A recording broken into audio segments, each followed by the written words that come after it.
so it's because I'm trying to compare the time paradox because PGR did the same thing as well, right? PGR is doing the time paradox thing, right?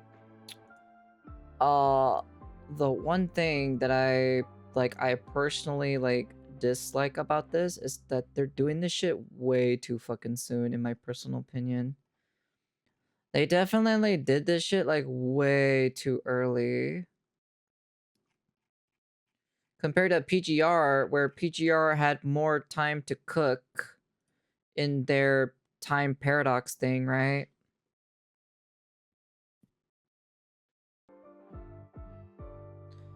It started leaning towards the Kulong arc, the Surviving Lucium, the Cinder Burns. So basically around chapter 16 and 18 onwards. So, well, in this one, they did it in like 3.0, basically, or 3.1 anyways. So these are things that I personally disliked about the story. I did not like the intro of the story itself, because the one thing that kind of basically why I didn't really feel anything towards this character at all is because they were just kind of doing the same formula with other specific characters as well, who has emotional emotional shit, right? We're basically we go into class, right? We start our class and everything, and then we notice the girl from the very beginning of the game, right? The beginning of the patch, right? And then we start talking to her, right? But the thing is, right, the concept of basically she's not real and everything like that is a cool concept in and on itself, right? The problem is specifically is it falls flat pretty relatively quickly when you're only getting one perspective of the angle or so, where basically Amy is supposed to not exist, right? But then we don't see it really in other people's perspective point of views, you know?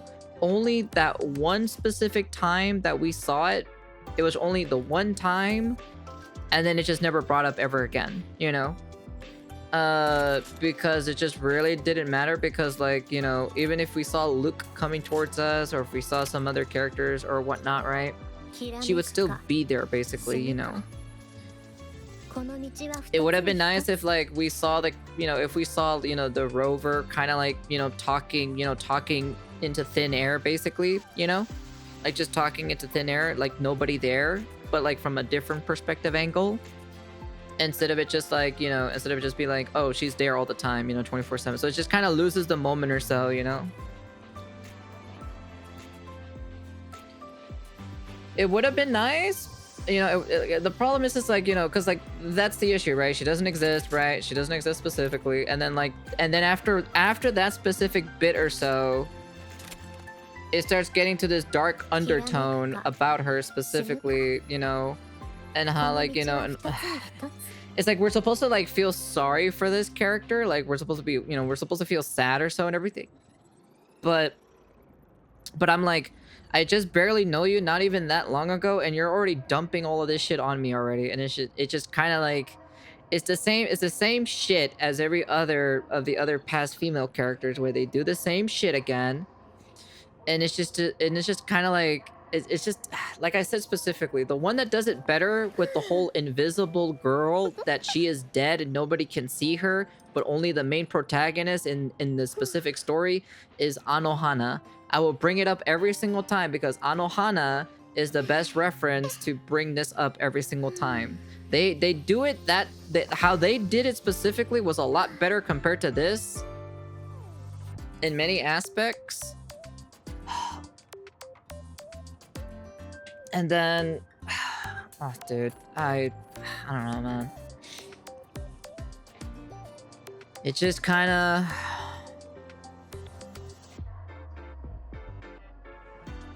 it just made me not really care about the character in general. And then also, we're having, she's now a vegetable now, basically. That's what she is, She's a vegetable now. And then we're probably gonna go save her, just like every shonen anime at the end of the day. So So nothing really changes at the end of the whole concept. The whole entire battle that we went through right now, just like that whole entire emotional scene is completely like dropped or so because they just hinted that we're gonna go save her, and it's just kind of like it just kind of loses the impact immediately for me specifically. And I was just kind of like, I was more interested in Luke. I was definitely a lot more interested in Luke at the very beginning of the arc or so of this story than compared to Amy's. It felt like we were doing like Luke stuff first, and then we did Amy's part afterwards. That's what it literally felt like to me when I was playing this story specifically. I was just kind of like, are we playing Amy's story or are we playing Luke's story, you know? And for me, I don't know. It's all right, but like,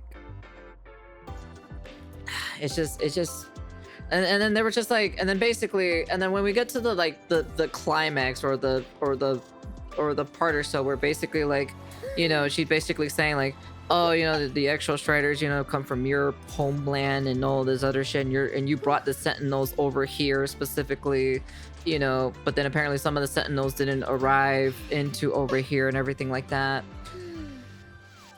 My curiosity is if from back in like 1.0 or so, if the Sentinels are were the ones that were in like that giant cage and everything like that from like what is it, Jew? Like I don't know if it's if I remember correctly, was that actually Jew or was that like a different version of Jew? Why I said Golem, if you take away life away from them, they become rock, inanimate objects like Amy now. No wonder why they leaked his abilities so early. Cause like they were kind of like just kind of like spewing out like everything in a spam of like, you know, in a spam of like kind of like in like what 10, 15, 20 minutes or so. Basically they were just kind of like spewing shit like that, and I was just kind of like, oh, hold up, I gotta rewind like pretty much all of this shit to take a look at it again, you know.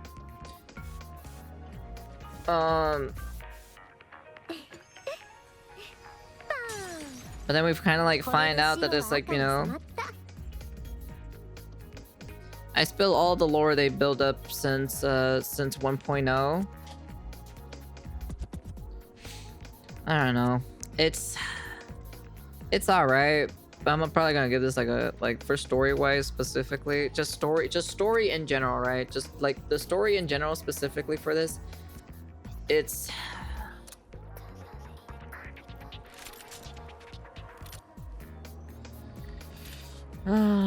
where would I rank this one, to be honest? At a scale from 1 to 10, 1 being the worst story and 10 being the most goated shit ever.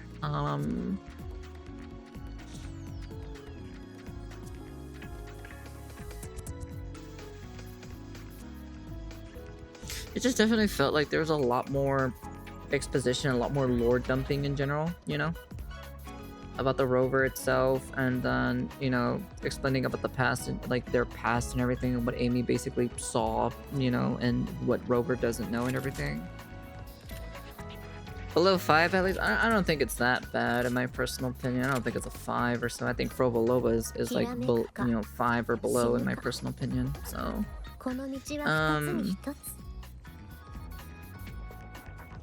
Before that, actually, before where I rate it or so, I need to see what this drama is about for this. Apparently Scrap told me there's some weird drama or so with this shenanigans.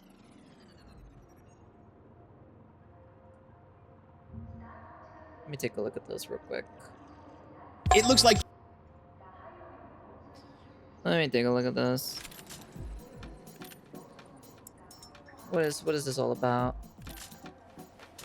So-called target audience complaining to Kuro games because the game doesn't cater to them. Players are upset once again about the Rover and Amith relationship. Recently, this guy posted on X saying, quote, "If you are not satisfied with the current Amith-Rover relationship angle, you can create a feedback ticket in-game." It received over 1 million views, and he then wrote about 3 pages of feedback, telling the developers they can still change it and make the relationship more romantic instead of a father and daughter type dynamic. So yes, players are still arguing about this. But honestly, I'm not here to judge because after all, it's a fantasy, and we all know people have all kinds of weird preferences. Meanwhile, on China's Bilibili, this video showing Rover and young Amith animated as father and daughter is going viral. It's getting a lot of praise there, and it doesn't look like people are arguing about it. So this whole debate might mostly be happening in the global community, not in China. It looks like Jesus fucking, are we serious? Are we actually serious?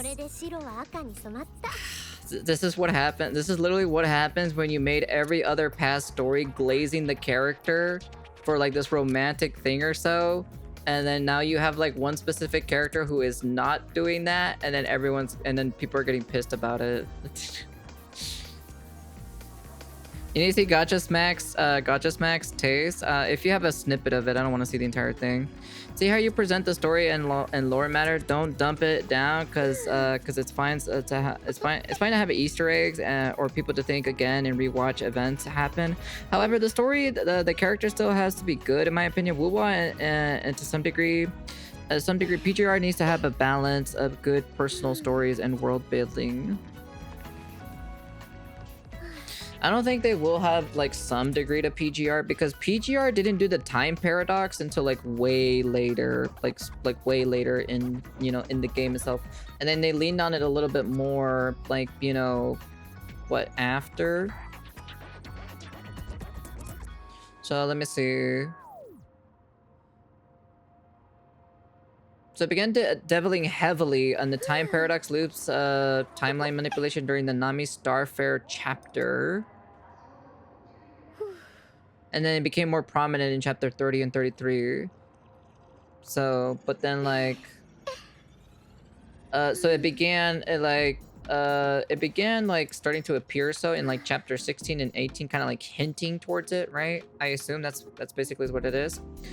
And then I assume it just went on, and then it just went on more stronger from there specifically. But it felt more better compared to this one here. I don't know. I don't think I'm gonna like the time paradox thing in this specific coming chapters or so. Because that's like super dangerous, like water to kind of be messing with, especially like this super early. In my personal opinion. Let me see what Gacha Smack. I know that Gacha Smack got some flack or so because of his like because of his comment. I'd be curious to see everyone crying and getting emotional over the 3.1 story. Gacha Smack. I wasn't crying or getting emotional or anything like that, so let me see. Tell me this.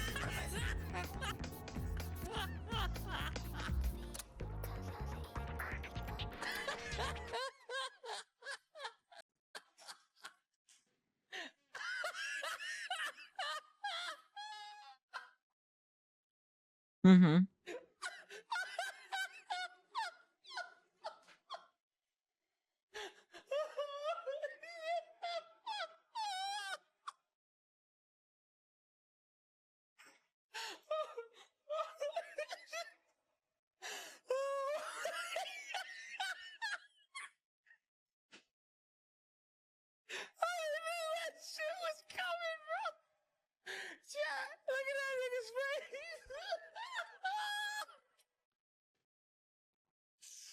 Oh shit, bro! I'm fucking crying. What's he laughing about?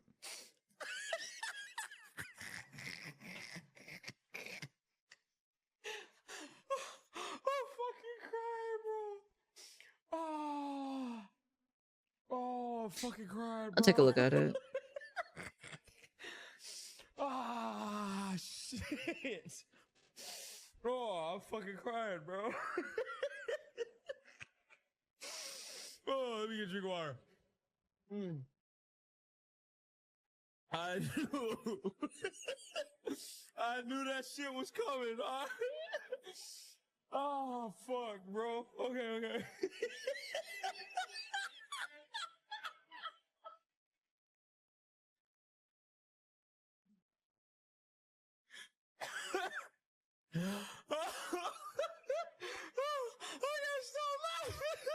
You might be laughing about how much they want you to care. Not sure. I don't get it either.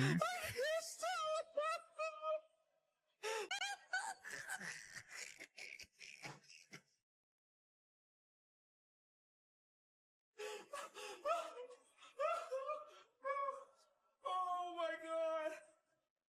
I haven't laughed that hard in a long time, bro. Oh shit. Oh. Oh, I gotta take a deep breath, bro. Oh. Oh. I'm sorry, bro.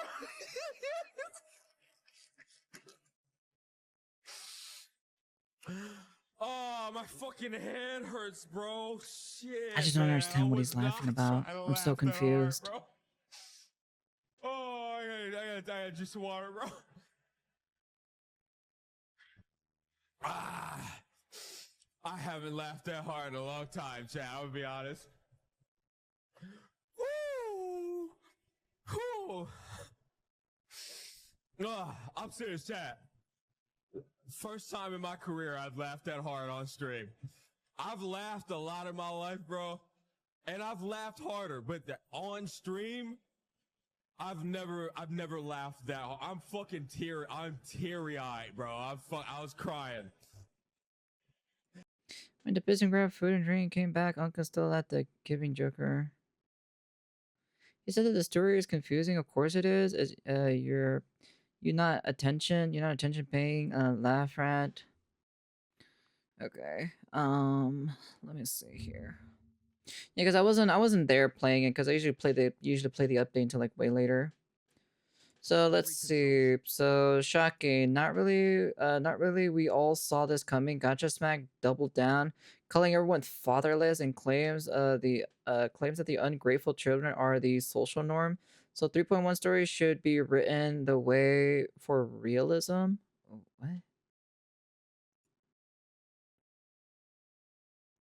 My story consumption is so much more worse because I'm a father to a daughter in real life. How dare you, you piece of shit father to a daughter in real life, not enjoy this father to a daughter experience?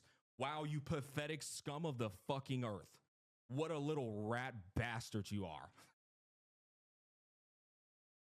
And the irony, the irony is that, yeah, I am a father in real life. That should tell you something, because I know these niggas is fatherless. I know they got fatherless behavior. And I know some of these other people ain't got no children. So they don't understand jack shit about a father and a daughter. And here's the funny thing, bro. Like, straight up, chat, straight up. Here's the funny thing. The reason why I couldn't take the father-daughter shit serious is because the daughter was doing shit no children on planet Earth would ever do. No child on planet Earth gives a flying fuck about their parents sacrificing and busting their ass out there. Okay? What? I care about my mom that she was busting her ass, sacrificing herself. What the fuck? What are we talking about here? I feel like this person is projecting their own life or so to everyone else. That's what it feels like. It feels like probably you probably didn't really care about your parents because you probably had a shitty childhood, in my personal opinion. You know? Okay. This is your Western CC? That's not mine. I don't fucking claim that. He's dark skinned. That's Dubstep's people anyways. Dubstep is gonna have to talk about this one. Oh, it's more drama about people wanting romance. See what happens when you bend the knee to gooners. I hope Wuwa don't listen to people wanting more romance for future female characters. Yeah, that's the main issue that I have. You know, that's why I'm saying, like, you know, they're not beating the allegation of gathering wives at the end of the day. Bro, ask any parent out there, bro. Ask any parent out there, nigga. Kids don't give a fuck about how hard you working out there, brother. And you niggas out here. Yeah, I do. I do care about my mom when she worked really hard all the time. She had to work like 2 jobs one time by herself, taking care of like me and my siblings, you know? You want to know what I did or so, or what I tried to do? I tried to sell like my own toys or so to help my mom, you know? That's what I did. When he lived out of the hood, but the hood never left him, I guess so, I guess. I lived in the ghetto too, but Talking about, oh my God, oh, look at her. She's stressed out. that's weird. Okay. So this was the whole context of that specifically during that specific drama. Okay. That's wild in general, to be honest, to be seeing that.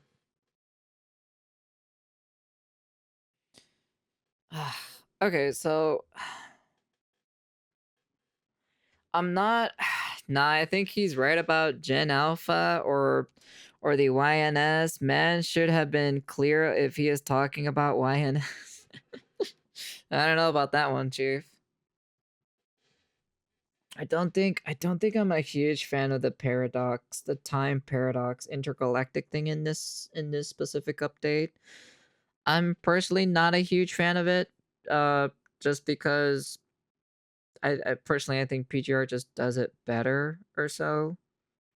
I'd be curious. We can ask ChatGPT. Let me see here.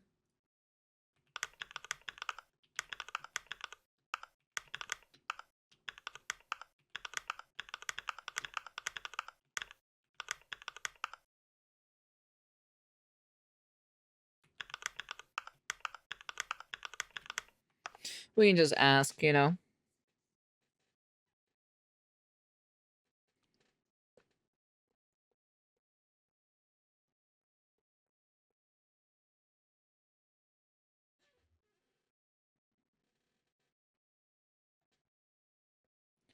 The 3.1, not really a time paradox game. Wuwa's narrative is far more open exploration driven to the post-apocalyptic. There's no notable official material in version 3.1 or earlier that focuses on timeline, resets, paradox. So,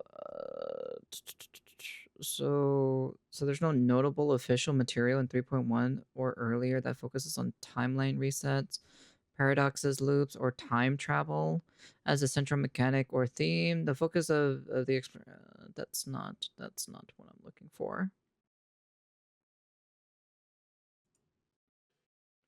That's not here. Let me see here.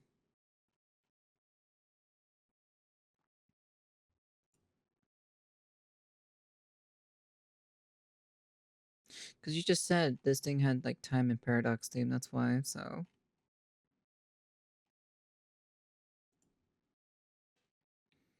let me see. So the new interview with the Wuwa lead story writer, exclusive interview. After version 3.1, the Withering Waves title went live. Tear-jerking dual-core narrative centered to Amy and Rover sparked phenomenal level discussions both within and beyond the industry. This version is widely regarded as reaching another peak of Withering Waves in narrative depths, character development, and cinematic presentation. Theory of the Time Loop started since Jesus patch that's like 2.8. Oh, okay. But apparently there is no time loop apparently. Let me see. Hold on.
Wither Wings handles the time paradox and loop theme more cleanly and directly in the narrative. Punishing Gray Ribbon has paradox and time travel elements and hints, but they are more scattered and less clearly structured as a thematic centerpiece. If I want to break it down, but like the thing is like, you know, compared to Withering Waves, you know, the whole story arc in general has more time, but you know.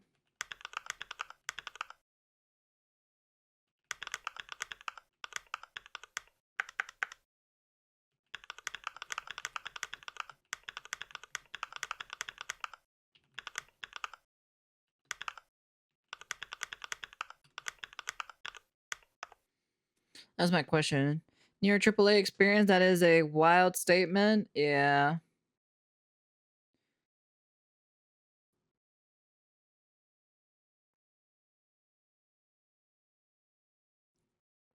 Yeah, so Wuwa just had a less build-up time, and that matters. Yeah, so that's the thing. That's the thing that I'm talking about specifically.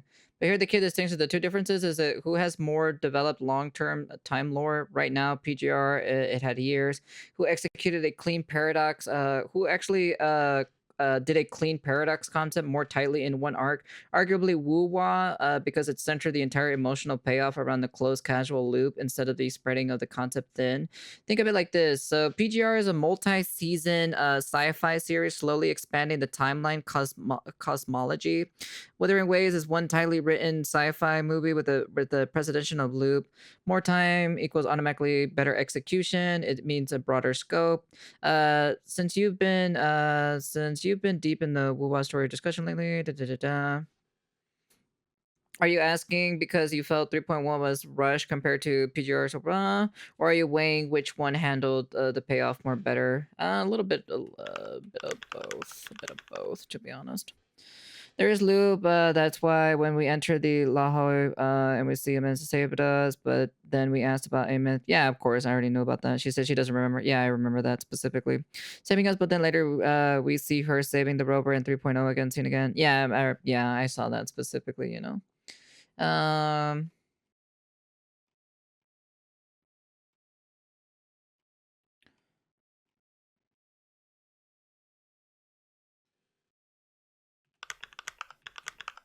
didn't felt much emotional attach to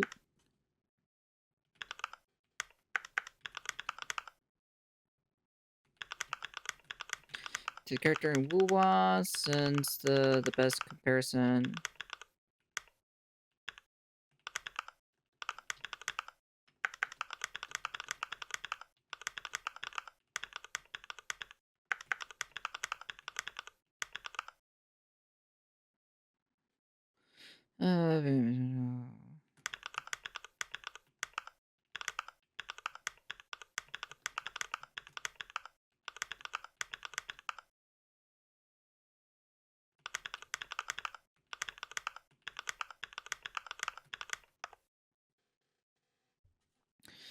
That's the cost of shitting new characters every patch. It's like every anime episode. It has, yeah. That's the thing. That's the one thing itself.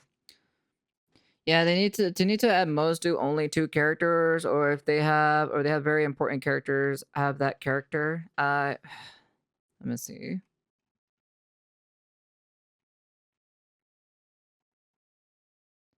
So basically saying if you're going to do this, grow the unseen and trapped in a loop and linger. And as a I don't know, it wasn't just a menma visible.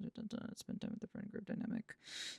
Grief felt grounded in the human emotional concept. By the time Menma's presence became more emotional, you've already cared deeply about the character, the supernatural delivery that.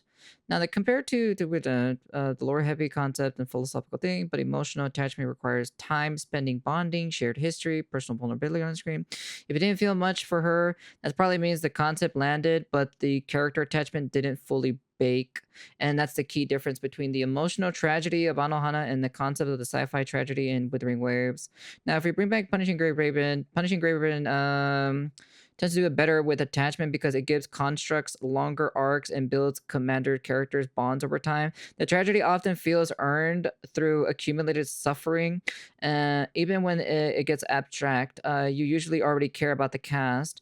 Your reaction makes sense. For Withering Waves, 3.1 equals a strong idea. Anohana has a strong emotion, PGR, stronger long-term character investment. And honestly, if Wuwa had given the character 2 to 3 patches of build-up, exactly. That is basically is what I'm asking her. So if they would have gave if this patch would have came out like way later in the 3.0 arc and kind of like, build it up towards it, kind of like let it simmer, let it cook, let it season a little bit, then I think it probably would have hit a lot better. More personal interactions, more vulnerability moments. It probably would have hit way harder. You're not saying Wuwa is bad. You're just saying it didn't emotionally devastate you the way similar tropes has before. The matured critique.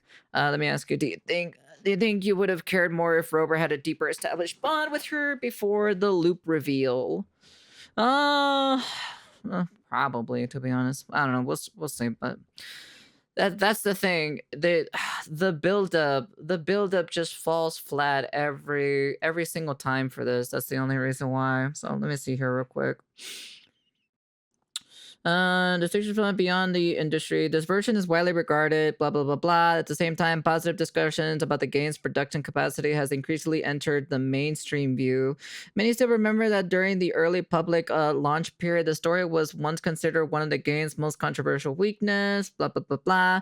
The more impressive support of high-quality animated presentation is near AAA narrative experience has been delivered consistently under the intense pace of the new version every 42 days. Naturally, this sparked curiosity about how creative approach behind Withering Waves' team.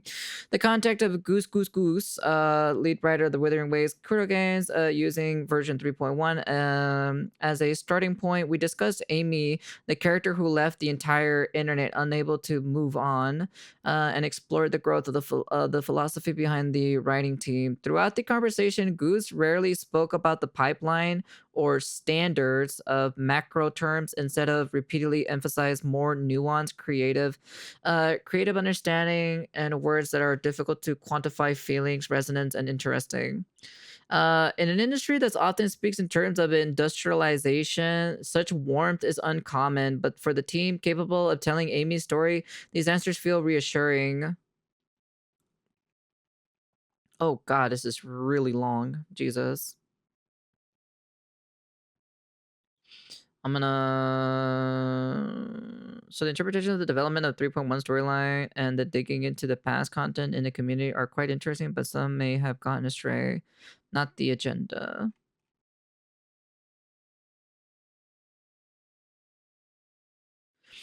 The timing is insane for real. They released a character that set up 3.0 story with the stuck in a time loop thing too, and have the perfect forte to break the deadlock.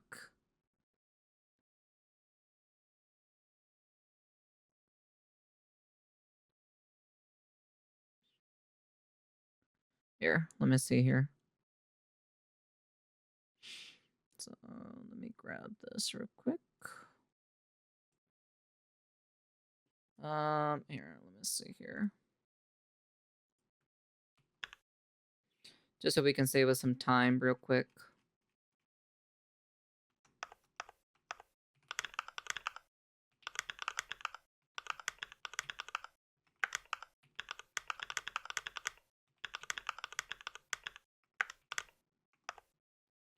Just real quick.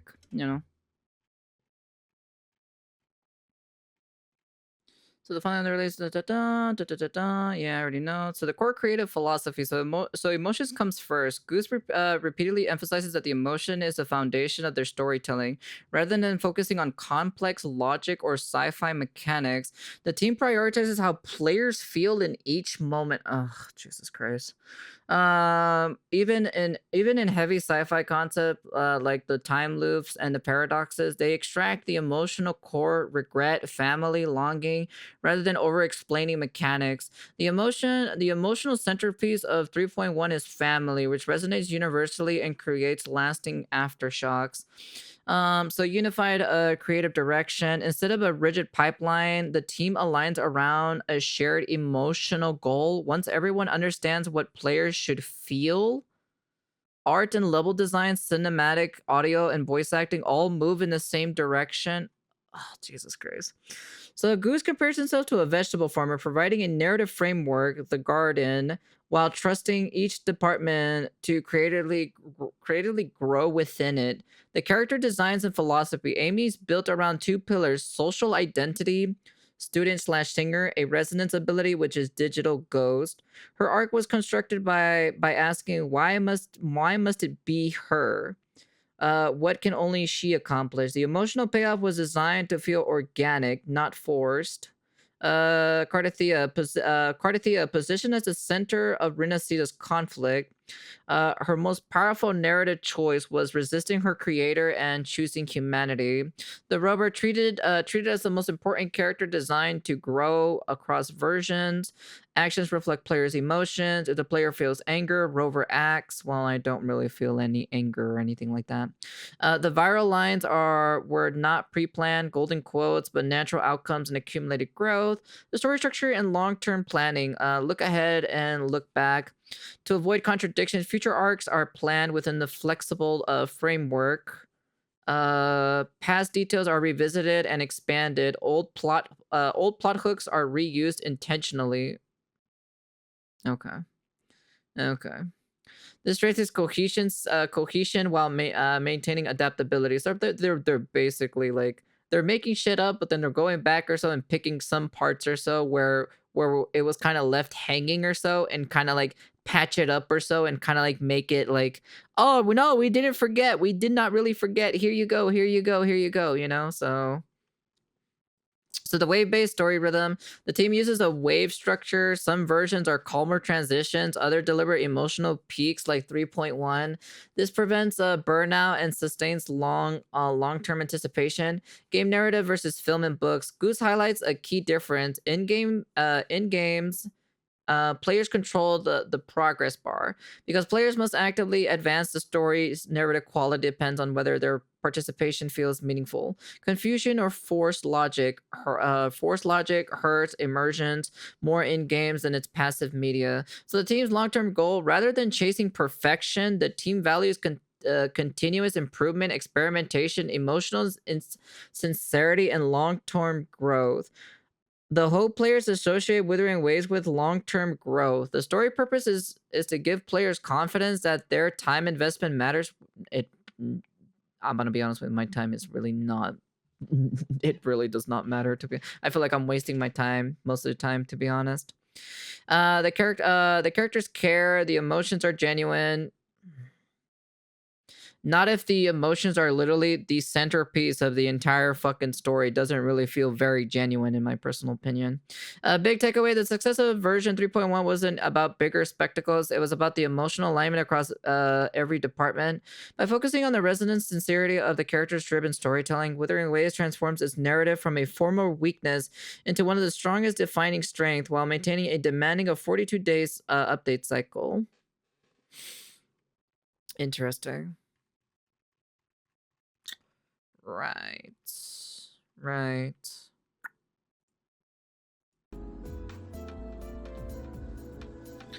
The next patch is just one character, I don't think, because she's big, but the filler patch after this big patch, or three times the story time. Yeah, they need to at most do only 2 characters of the important character. I need to go back real quick if I'm missing anything.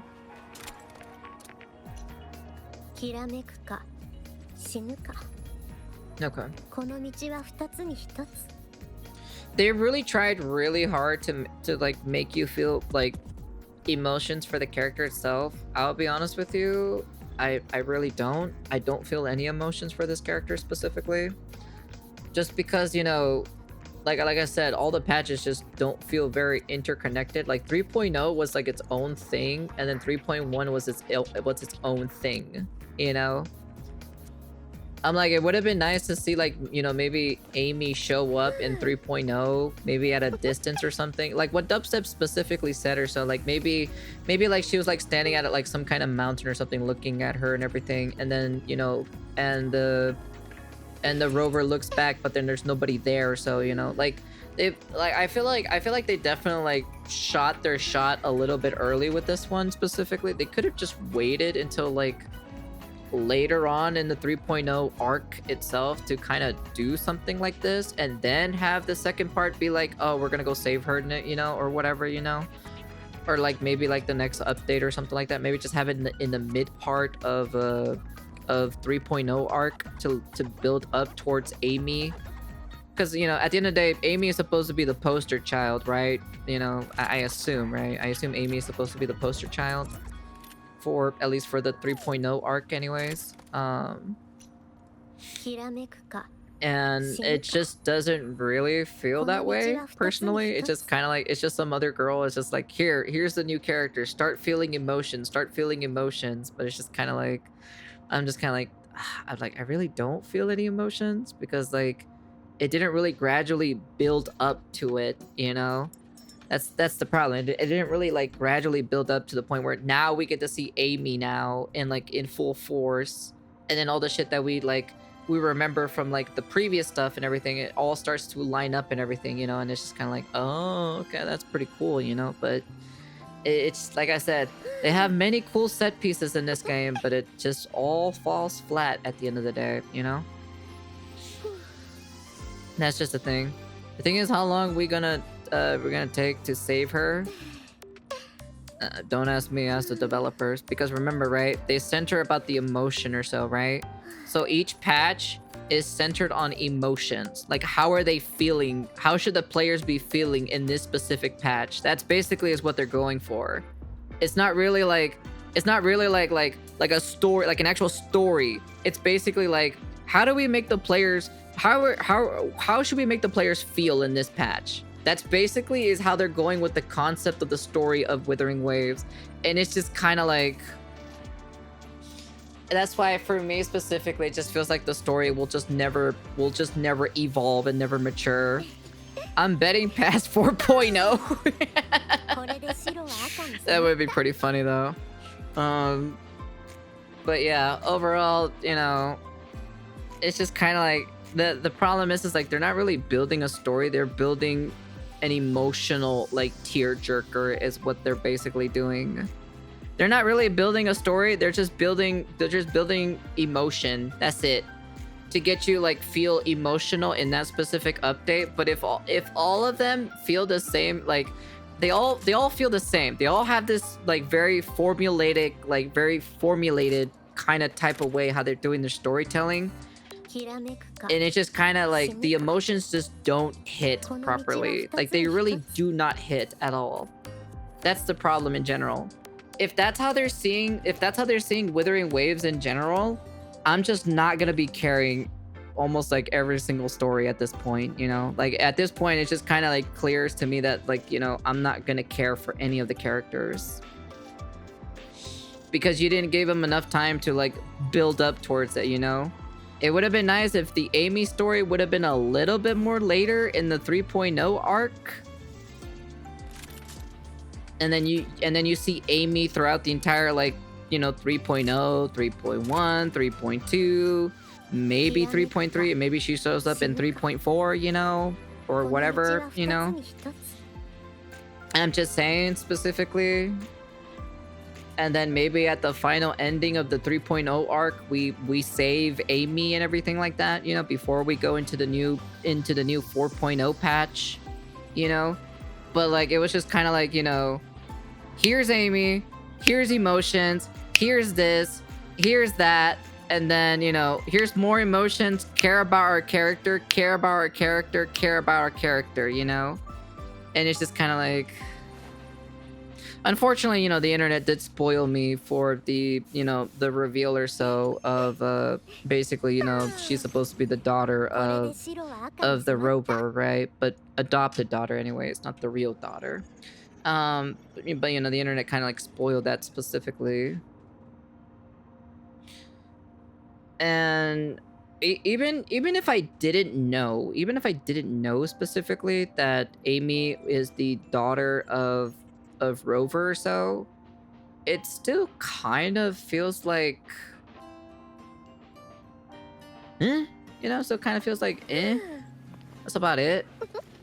I'm like, it is refreshing that it's not another waifu, you know, trying to, another waifu, glazing over you.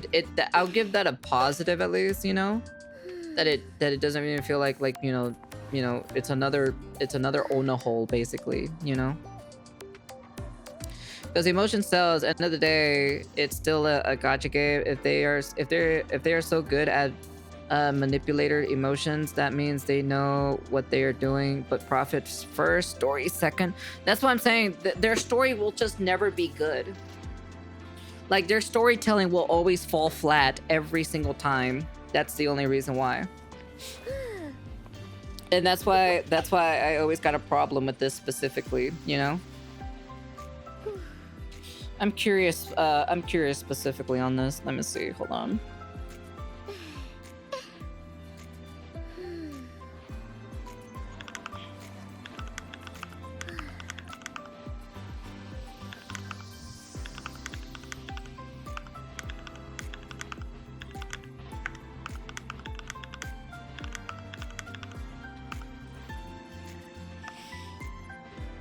The daughter part caught me off guard. I was preparing for another harem, but something new. But then I got worried again. No game done family relationships, well, not in the gacha game at least. Yeah, that's the thing itself, Should have stretched it from 3.0 to 3.7 or so. Sadly, it is true. Greed first, story second. That's why I'm saying like the story just doesn't feel like,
So from the bottom, from beginning to end, PGR is narratively more satisfying, cohesive, and emotional resonant. Wuthering Waves shines in individual high concept arcs, but it hasn't yet matched the full story continuity and payoff that PGR delivers across multiple patches.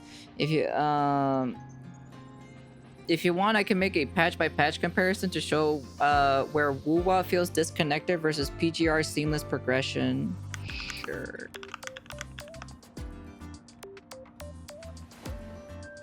I'd be curious to see that. So let's hear. So if you prioritize depth, long-term character investment, and layered lore, PGR is stronger. If you prioritize the conceptual storytelling and unique mechanics, and tight patch arcs, Wuwa shines. But PGR's marathon storytelling, deep attachment. Wuwa's a sprint storytelling and high concept spectacle. So that's why Withering Waves is basically the solo leveling of gacha games, basically. It's basically the normies enjoy it and they think it's the most greatest shit in the entire world. But people who like see other animes besides like, besides freaking, solo leveling, right? or just shonen. Let's just say like Wuthering Waves is like shonen anime, right? Because it freaking is, right? PGR is basically like other types of animes that have like better storytelling and more character depth and everything like that, compared to Wuthering Waves. Just kind of feels like bring in the next slop or so, you know, bring in the next sloppy story or so, where people will eat it up or so, because we just only do, you know, we just only want the people to feel how to feel in this patch, you know? And that's kind of basically it. So let me see here. So let's break it down the patch by patch. So the chapter by chapter to see how PGR and Wuthering Waves compare in storytelling cohesiveness. I'll focus on the narrative connectivity. Each part builds the previous content, character development, emotional payoff. So chapter 1 and 3. The connection is set up with everything in the long term of the arc's defined stakes. Chapter 4 and 6 builds directly on early world consequences from chapter 1 choices and events. Chapter 7 and 9 ties back to previous chapters with foreshadowing set up the paradox elements.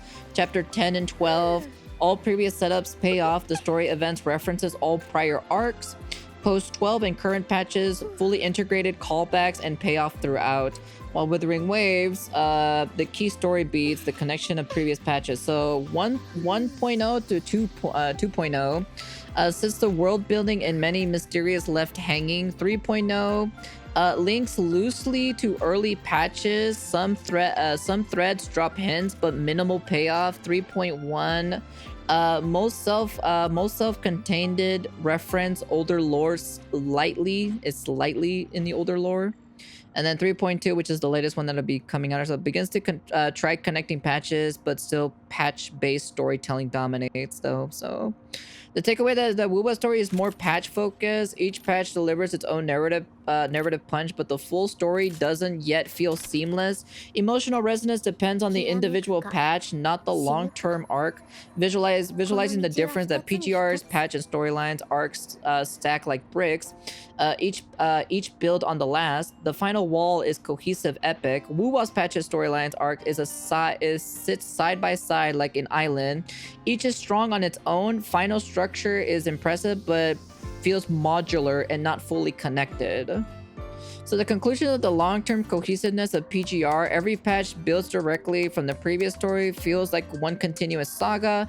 Emotional payoff is PGR. The character arcs span multiple patches, making tragedies and victories resonate. The high concept arcs is Wuwa. The time loop and the casual paradox ideas are very creative and intense. The overall storytelling goes to PGR. Seamless progression, interconnected patches, cumulative, I don't know, fucking whatever the word is, narrative impact. So summary, so the PGR equals a marathon storytelling slow burn. Everything is interconnected, perfect for players who want a continuous epic. Wuwa's is short, intense, arc concept driven, emotional, hit or miss. Patches feel separate compared to PGR, and that's basically it. So more like Wuwa is a YouTube short form of consumption. Even the playtime is short. Yeah. Feels hunger, thirst, anger. This AI is biased. Your mom is biased. I feel sleepy again. Take care, of course. But yeah, overall, when it comes to, because like PGR is the older sister of Wuthering Waves, whether you like it or not, PGR is the older sister, and I was expecting that Wuthering Waves would be in the same, in the same narrative space as PGR. But it has not been, and it has not impressed me so far. Wuthering Waves' story has just been a disappointment, further and further and further, and this just kind of proves it specifically that like that Wuthering Waves will never grow as a story in general, and it's just gonna have the same concept. It's gonna have the same formulaic storytelling. And the developers are mostly like, what are we gonna make you feel in this patch? This patch was about family. Next patch is gonna be about friendship, Next patch after that is gonna be abandonment, which we did have that, Or next patch is gonna be like, but then after a while, you're gonna run out of like emotional shit to talk about at the end of the day. And my question is, where are you gonna go from there, you know? I'm like, if you run out of like emotional things to talk about specifically, my question is, where are you gonna go once you basically have like finished talking about it? But yeah, that's kind of pretty much it, personally. I don't know. That's why I still think personally it's definitely not going to. Family, where is Dom at from Fast and 5L game? True. Rober should have been bald in my personal opinion, to be honest. But yeah, like I personally think the story will never evolve. It is still gonna follow the same formulaic storytelling, and it's just gonna, like, they have a lot of good set pieces, but it's just gonna fall flat every single time, you know. I love having these discussions at the end of every single, you know, Withering Waves thing, because it's just a good thing to talk about at the end of the day. And plus, you always got to find a way to always improve the story. But I know for a fact they're not gonna improve the story, so it is what it is. You know, I had a fun conversation at the end of the day. Like I said, you could agree to disagree at the end of the day. You know, it's a fun discussion to talk about, but it's not gonna change my opinion that Withering Waves story is probably the weakest from the very beginning all the way until now, compared to its older sister PGR. PGR will definitely be the more dominant one when it comes to storytelling in general. So that's basically it. Wuwa story is a massive L for me since it's too scripted. You basically have almost zero gameplay. Well, at least in this patch, it did really feel like we didn't have that much gameplay to begin with. It was mostly like, what, riding bikes, walking around here, walking there, fighting here, fighting there, and then that's pretty much about it. The only thing that I personally like, that I was just dissatisfied or so, was just the storytelling in general with Wuwa, especially like me trying to like have some kind of connection with this character, right?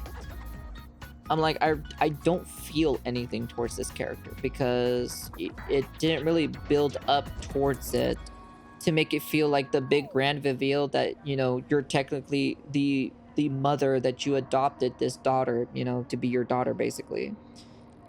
It just didn't, like, the satisfaction, all that stuff just really didn't feel that way, you know?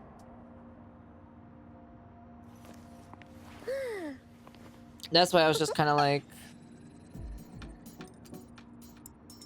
you know, it just kind of makes me feel like, ugh. I mean, it's all right, but it's not really the most craziest thing in the entire world, though. But yeah, that's my own two thoughts on it. Specifically on the story itself. You know, once I finished it. So hell yeah, Hoyo's story better than Wuwa. I don't know about that, Chief. Hoyo has some critiques about that too as well. I had some critiques about the story as well in Hoyo. So, but yeah, I'm not a huge fan of the time paradox thing right now, especially this early in the game. Not really like a huge fan of the whole, you know, time shit in general. I just feel like it's just way too early. It just feels super early in this game. It just doesn't. Plus, it's like it doesn't really feel like they kind of like build it up towards like, you know, the very beginning of the game, you know, or like hinting it in like in Renacida or anything like that, you know, because Renacida's arc was its own thing. Septimon was its own thing, you know. That's why for me personally, it was just kind of like, you know, it's just kind of like, you know, don't get me wrong, I like some of the set pieces in the game in general, but it, at the end of the day, it's just gonna fall flat every single time. It will. It's gonna every single, at least so far, from this interview that you sent me specifically, Dark, and the summary that I had to read throughout the entire thing of what they were basically trying to do, the story is just gonna fall flat every single time. It really is. It's not gonna be that great. The story will never be that good. It's not cinema. It's good, but it's not cinema.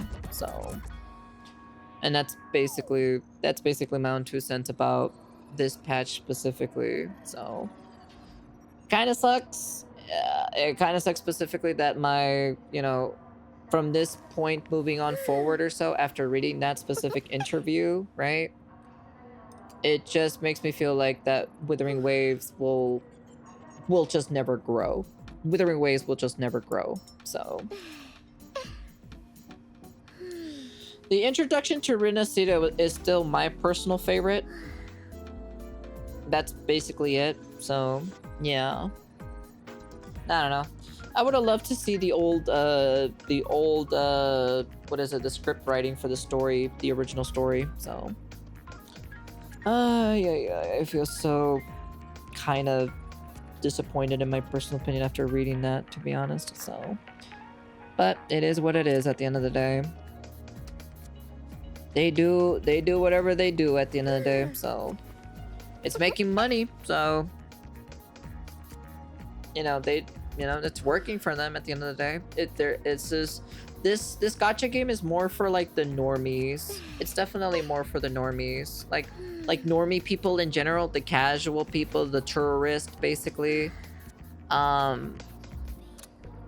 It's something like they can easily digest and anyone can talk about it. But like when it comes to like storytelling and overall, narrative, it just falls flat every single time. So yeah. That's pretty much about it. Yeah, like I said, it's the same equivalent to solo leveling, how the normies enjoyed solo leveling because of the flashiness and everything. That's basically the same thing. So but yeah, that's it. That's my discussion. I still think personally Gacha Smack is pretty stupid and retarded for saying that, in my personal opinion. I don't know what the hell is wrong with that dude, to be honest.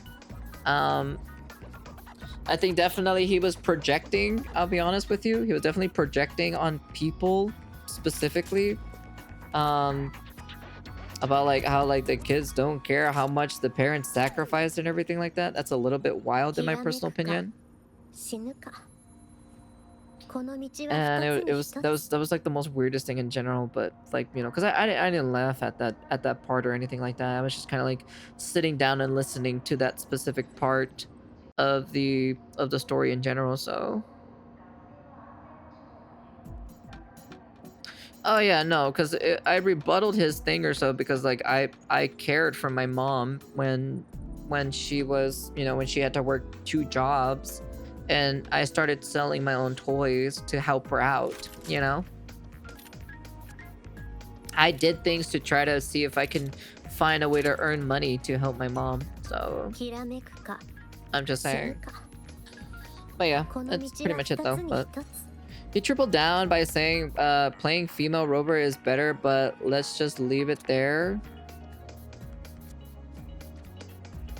Okay. Sure, I guess, even though they're saying the same dialogue though.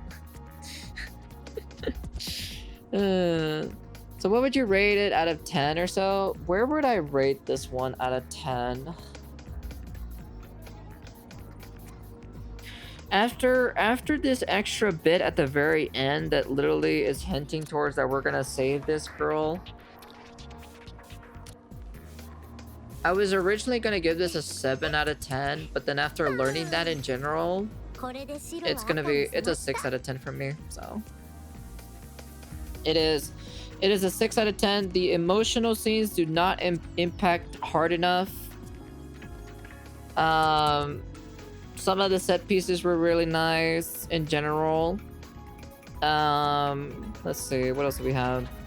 The boss fight for the astronaut guy was pretty cool. Learning some of the tidbit lores or so from back in like the origins of 1.0 or so was pretty neato or so. But I wish they would have done it a little bit better, like kind of like gradually going up to it or so, instead of like, here it is, here it is, here it is, here it is, It's like It's like basically they snap their fingers or so. Here it is, here it is, here it is, here it is, here it is, you know, instead of like gradually going up towards it, you know. And that's why for me it's just kind of like, yeah, you know, it's you know, we need tech to control the gacha space again. Tectone is not coming back to the gacha space. he's definitely done trying to be the guardian or so, to, you know, basically, you know, trying to basically, you know, keep everyone in line basically. So I just don't pay attention to any of those people at the end of the day. I just do my own thing, you know. So the pacing itself, that's why the only reason why none of the stories feel connected to one another. That's the only reason why. They just feel very like they're held by like a shoestring, you know. That's the only reason why. That's why overall, you know, I will always be disappointed in the story for Withering Waves. So, but yeah. Anyways, that's pretty much it. That's all I basically have to say about it. So, like I said, agree to disagree. You know, you can leave your comment down in the comment sections down below. You tell me what you think specifically, of course, and you know.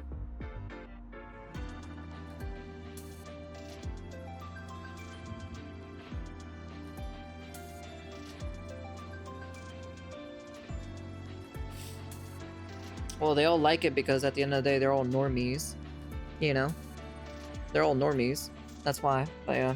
Anyways, I'll take a look at this video right after this though. But anyways, that's pretty much it. That's kind of like my personal opinion of what I think about it. That's why I keep a low expectation for Withering Waves, for story-wise, anyways. So, but even then, it's alright. Like if you like shonen animes in general, you'll probably like this game. But for me, I will always be critical about the story every single time, you know. Yeah, leave comments. It's not like she will not hunt you down or anything.